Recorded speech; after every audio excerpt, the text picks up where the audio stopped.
चलो याद रखो, कल ऋग्वेद बता दिए थे, आज हम लोग हम क्या थी यजुर्वेद। देखो यजुर्वेद का सबसे पहले अर्थ क्या होता है? यजुर्वेद का अर्थ होता है यत जोड़ जू। क्या होता है? यत जोड़ जू। उसका मतलब हो जाएगा यत जोड़ जू क्या हो जाएगा? यजु। अब यत जो है, यत का मतलब क्या होता है? गतिशील।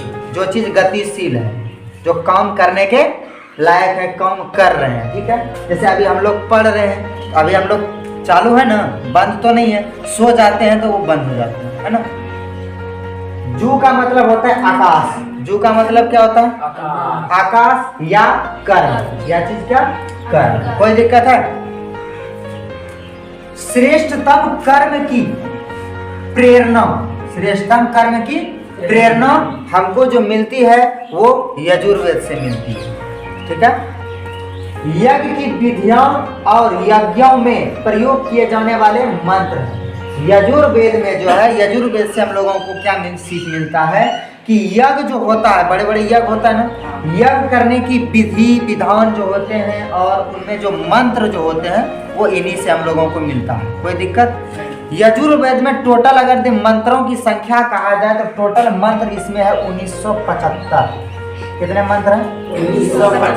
1975 मंत्र हैं टोटल यजुर्वेद में। यजुर्वेद में तत्व ज्ञान का भी वर्णन किया गया है। अब तत्व ज्ञान क्या चीज है?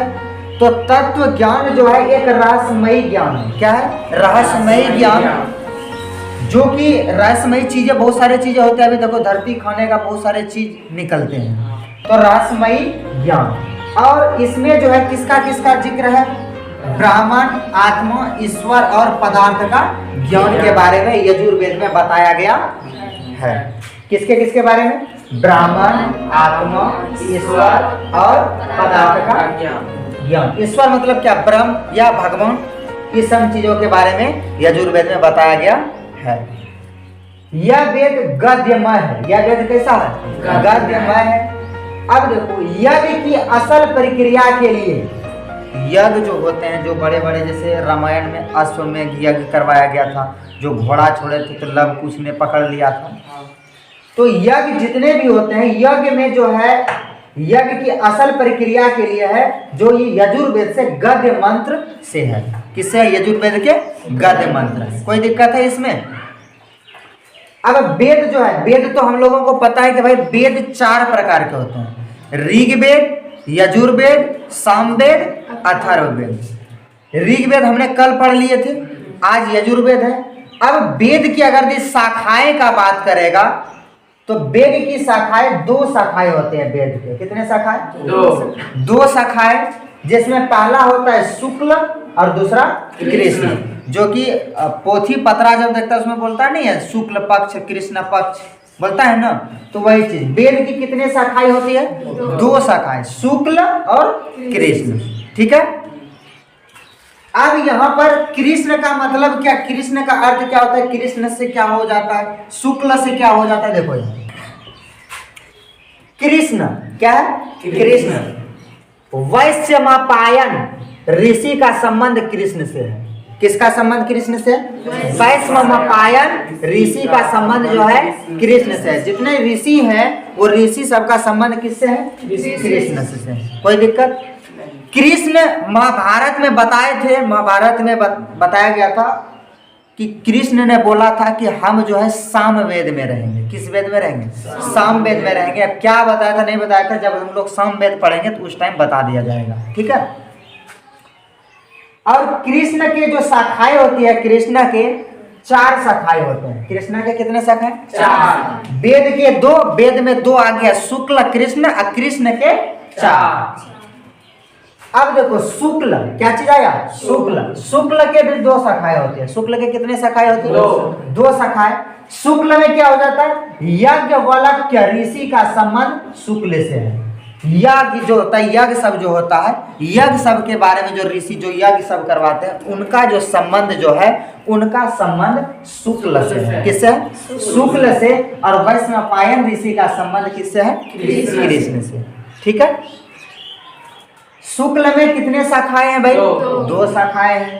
अध्याय का अगर ये बात करेगा तो यजुर्वेद में शुक्ल के अध्याय में 40 अध्याय है। कितने अध्याय? 40 अध्याय है। यजुर्वेद जो है, यजुर्वेद एक ऐसा मंत्र है जो चब्री ही धान्यों का वर्णन प्राप्त होता है। सभी चीजों का इसमें वर्णन प्राप्त होता है, जिसको हम लोग बोलते हैं कर्म कांड के बारे में इसमें बताया जाता है। इसके अलावा जो है दिव्य वैद्य सब होता है ना, तो दिव्य वैद्य और कृषि विज्ञान का भी विषय मौजूद है, और इसमें कृषि विज्ञान का के बारे में भी बताया जाता है। किस वेद में? यजुर्वेद में। ठीक है। अच्छा, एक चीज देखो, तुम लोग विक्रम बैताल का कहानी सुना है? एक विक्रम बैताल था और एक ये रास्ते से जा रहा था। कैसे जा रहा था? रास्ते से जा रहा था। तो रास्ते में उसको एक बरगद का पेड़ मिला। क्या मिला? बरगद का पेड़। बरगद का पेड़ पे जो है एक लाश लटक रहा था, मतलब मरा पड़ा था। ठीक है। तो उन्होंने इसने सोचा कि हम उस लाश को जो है लेके जाके दफना दें या जला दें, जो भी कर दें, इसका अंतिम संस्कार या दाह संस्कार इसका कर देना। तो जब वो लाश लेके वहां से निकले तो वो लाश ने अब कहानी सुनाया इसको। लाश ने क्या सुनाया? कहानी। अब लाश ने क्या कहानी सुनाया?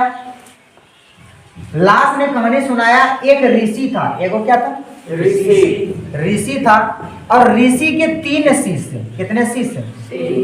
3 गो शिष्य। मतलब क्या? ऋषि के 3 छात्र थे और तीनों बहुत ही पढ़ने में तेज थे, तीनों बराबर थे, कोई ज्यादा कोई कम नहीं था। और ऋषि को एगो बेटी थी, देखने में एक नंबर, शूर्पणखा से भी हैवी। ऋषि को क्या थी? एगो बेटी थी और बहुत अच्छी थी देखने में। तो अब ये ऋषि और उनका बेटी, ऋषि और ऋषि का बेटी कंफ्यूज हो गया था कि विवाह करे तो किससे करे। तीनों शिष्य तो एकदम पूरी तरह से परिपूर्ण है, सब सारे विद्या में वो परिपूर्ण है। तो उसका बेटी जो था ये चीज का मतलब निर्णय नहीं कर पाया कि हम विवाह किससे करें। तो उन्होंने अंत में जा करके उन्होंने आत्महत्या कर ली। मतलब क्या हो गया? मर गया।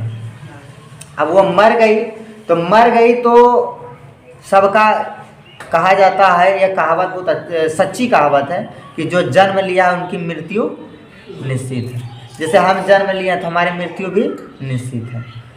कोई अगर कह दे कि हम जन्म लिए हैं लेकिन हम मरवे नहीं करेंगे, तो उससे महा बेवकूफ़ कोई है इस दुनिया में? कोई दुनिया में ये नहीं है। तो ऋषि का जब बेटी डेट कर गई तो उनको अंतिम संस्कार के लिए लेके चला गया, उसको जला उला दिया और जला दिया। अब ये तीनों जो शिष्य थे, ये तीनों सोचने, तीनों प्रेम उससे करते थे, तीनों करते थे प्रेम। एक लड़की थी लेकिन लड़का के गो था? 3 गो था। लड़की ये कंफ्यूजन में था कि हम विवाह करें तो करें किससे। तीनों तो एक समय, मान के चलो तुमसे जो क्वेश्चन पूछे तुम भी बता दो, तुमसे जो क्वेश्चन पूछे तुम भी बता दो, तुमसे जो पूछे तुम भी बता दो, सारे चीज में तुम लोग एकदम परिपूर्ण एक समान हो। तो कोई भी कंफ्यूज होगा ना कि आखिर भाई विवाह करे तो किससे करे। नहीं वो निर्णय कर पाया तो वो आत्महत्या कर ली। तो जैसे वो मरा तो उसका अंतिम संस्कार हुआ, तो एक जो शिष्य थे वो वहीं पर वो सन्यासी बन गया, उसी जगह बैठ गया। उसी जगह वो क्या हो गया? बैठ गया कि अब जिससे हम प्यार करते थे, प्रेम करते थे, वही नहीं रही, तो अब हम क्या किस काम के, हम भी यहीं पर बैठे अब रहते हैं। जिस समय उसको जला गया, मतलब दफनाया गया था, वो उसी जगह क्या हो गया? बैठ गया। ठीक। एक तो जो शिष्य था, दूसरा, पहला शिष्य हो गया, दूसरा शिष्य क्या हो गया? दूसरा शिष्य ने सोचा कि इसको हम जीवित करेंगे फिर से, इसको हम जीवित क्या करेंगे? फिर से जीवित करेंगे। तो वो क्या हो गया? निकला साधु की खोज में। साधु संत लोग, उनको पता था कि कोई तो इस धरती पर संत है जो कि मरे हुए प्राणी को भी क्या कर सकता है? जीवित कर सकता है। उसका वो मंत्र जानते हैं। वो निकल गया। और तीसरा शिष्य जो था, वो तीसरा शिष्य क्या करता था? डेली आता था और उसकी जो मतलब बॉडी थी, मरी हुई बॉडी, डेड बॉडी, उसको बाहर निकाल के उस पर लेप लगा के अच्छे से कपड़ा वपड़ा फिर दूसरा चेंज करके उसके बाद फिर उसको दफना देता। ये सिलसिला बहुत दिनों तक चला। जब कुछ दिनों तक चला तो उसके बाद जो है वो जो बाहर गया था दूसरा शिष्य, उनको एक साधु से भेंट हो गया, संत से भेंट हो गया। संत से जब भेंट हुआ तो वो संत वो जीवन जीवित करने का मंत्र जानते थे, तो उनका सेवा किया। देखो कोई भी चीज़ है, तुम किसी से कुछ अगर दिल लोगे तो उसका कुछ ना कुछ करना पड़ेगा, तभी तो वो देगा, अन्यथा देगा ऐसे। तो उनका वो सेवा किया। कहा जाता है कि जब वक्त आता है तो गदहा को भी बाप कहा जाता है, वक्त खत्म बाप खत्म। तो उसी प्रकार से वह जब तक उसको मंत्र पता नहीं था तब तक उसका खूब सेवा किया। जैसे मंत्र बताया वह रखिए मुझ भाग गया। अब अच्छा घर, वहाँ से घर चल गया। घर जब आया तो वो मंत्र से उसको क्या कर दिया, जीवित कर दिया। मंत्र से क्या कर दिया, जीवित कर दिया। अब जीवित जो हुआ, पहले जितनी सुंदर थी उससे और ज्यादा सुंदर हो गया, उससे जो है और ज्यादा सुंदर हो गया। इतने में एक भूत आया, मतलब प्रेत आया, और उन्होंने इस विक्रम से कहा, बैताल जिसको कहा जाता है, विक्रम से कहा अब तुम हमको ये बताओ कि विवाह इन तीनों में किससे किया जाए। अगर यदि तुम जवाब देते हो, सही जवाब देते हो तो हम चल जाएंगे, अगर जो तुम सही जवाब नहीं दोगे तो हम तुमको मार देंगे। हम तुमको क्या कर देंगे, मार देंगे। एक चीज कॉमन है, हर एक के मन में होता है, चाहे वो छोटा बच्चा हो, बड़ा बच्चा हो, बूढ़ा व्यक्ति हो या जैसा भी हो, कोई भी क्वेश्चन अगर तुम्हारे सामने में कोई भी क्वेश्चन कर देगा तो उस क्वेश्चन का आंसर मतलब जवाब जो है एक बार तुम्हारे मन में जरूर आएगा, चाहे वो बड़ा से बड़ा क्वेश्चन ही क्यों ना हो, लेकिन एक बार आंसर मन में जरूर आता है। क्या आता है कि नहीं आता? भले आदमी नहीं बताता है, लेकिन हाँ आंसर मन में एक बार जरूर आता है। जैसे अभी हम ये क्वेश्चन बोल दिए, तुम लोग के मन में कोई ना कोई अरे गलती आंसर आया, लेकिन आंसर जरूर आ गया होगा फटाक से, ये होना चाहिए। तो उसी प्रकार से जब उसको पूछा गया तो इसने बताया ठीक है हम बताते हैं, नहीं क्योंकि उसके बैताल जो थे इन्होंने तो डायरेक्ट बोल दिया था कि अगर जो तुम नहीं बताओगे तो हम तुमको मार देंगे, और बता दोगे, सही बता दोगे तो हम तुमको छोड़ के चले जाएंगे। तो मतलब अब अगर जो नहीं बताता है तो मरबे करेगा, तो बताएगा तो बचेगा ना। तब इसने सोचा और कहा जो जीवन दिया, जीवन देने का काम किसका है, पिता का है। जीवन देने का काम पिता का है, इसलिए ये दूसरे शिष्य से विवाह नहीं हो सकता, क्योंकि ये पिता तुल्य है। कैंसिल हो गया, उस साइड ले लिया, पतली गली पकड़ लिया। अब नंबर है तीसरा शिष्य का, बोला जो उनका सेवा किया, उनके डेड बॉडी का जो सेवा किया, सेवा करने का काम कौन करता है, पुत्र करता है, बेटा ही ना करता है। तो ये बेटा तुल्य है, पुत्र तुल्य है, इसलिए इसकी विवाह उससे नहीं हो सकती। अब बचा कौन, पहला। बोला कि ये जो अपने प्रेम में जब इनकी डेट हो गया तो अपने आप को समर्पित कर दिया कि अब कुछ नहीं, अब बस ऐसे ही बैठे रहना है। और संलेखना, जैसे जैन धर्म में बताए थे ना, संलेखना विधि से अपना जीवन वो क्या कर दिया था, त्याग दिया था। कौन, चंद्रगुप्त मौर्य बताए थे ना, मौर्य वंश जब पढ़ा रहे थे तो उसी प्रकार से ये बैठ गए कि अब कुछ भी नहीं है जीवन में, ये तो मर ही गए, अब हम रह करके क्या करेंगे, हम अपने आप को भी इसी में क्या कर देंगे, समर्पित कर देंगे।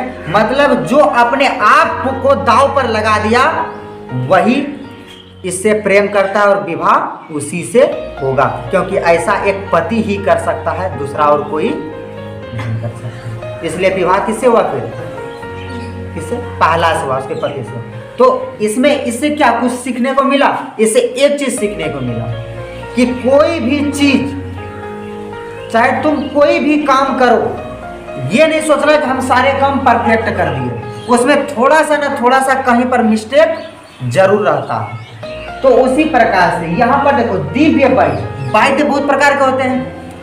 अब एक चीज और बता देते हैं, जब लक्ष्मण जी मूर्छित हुए थे, लक्ष्मण जी मूर्छित हुए थे ना, तो हनुमान जी, विभीषण ने बोला कि वहां पर एक वैद्य है, उनको लेके आइए, वो इनको जीवित कर देंगे।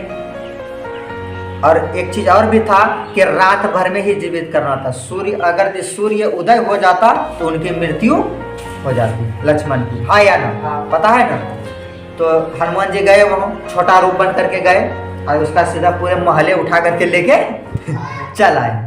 वैद्य आए, वैद्य ने देखा, बोला कि यहाँ इसकी जड़ी बूटी नहीं है, इसकी जड़ी बूटी कहाँ पर है? हिमालय में। कहाँ? लंका, कहाँ? हिमालय। तो उसके बाद बोला वहाँ से संजीवनी बूटी लाना पड़ेगा। और बताया हनुमान जी को कि वह जो है पूरी तरह से रोशनी करेगा, बहुत सुगंधित रोशनी, सुगंध आएगा और रोशनी बहुत ज़्यादा करेगा। तो बोला कि आपको वहाँ जाना है लाने के लिए, और एक शर्त है, सूर्य उदय होने से पहले आपको वो जड़ी बूटी लाना है। तो हनुमान जी, कहा जाता है कि हनुमान जी जब उस समय गए थे, हनुमान जी नहीं दिख रहा था। ये क्या दिख रहा था? रेखा दिख रहा था। हनुमान जी सबसे पहले हिमालय नहीं गया, सबसे पहले किसके पास गया? सूर्य देव के पास गया, और सूर्य देव को जाके वार्निंग दिया कि देख भाई, हमारे जार लो छो नहीं लग, हमारा जब तक हम आइयो ना तब तक तो उग ही ना, ना जो उगले तो बचपन में खैला लियो, पता छो नहीं, छोटा हम खा लिया कर रहे खाए थे। अब की बार अगर तुम इस तरह से किया तो तुमको पता है कि हम कितना खतरनाक आदमी है, खा जाएंगे तो दोबारा फिर निकालेंगे भी नहीं। और उसके बाद वो निकला ही नहीं, और वहां पर वो गया। जब वहां पर गया तो उसको ढेरी तरह एक के तरह दिख रहा था। वो बेचारा क्या करता, पूरे पर्वत उठा कर लेके मत चल दिया। जब पर्वत उठा करके लेके आ रहा था तो रास्ते में देख लिया कौन? भरत। कौन देख लिया?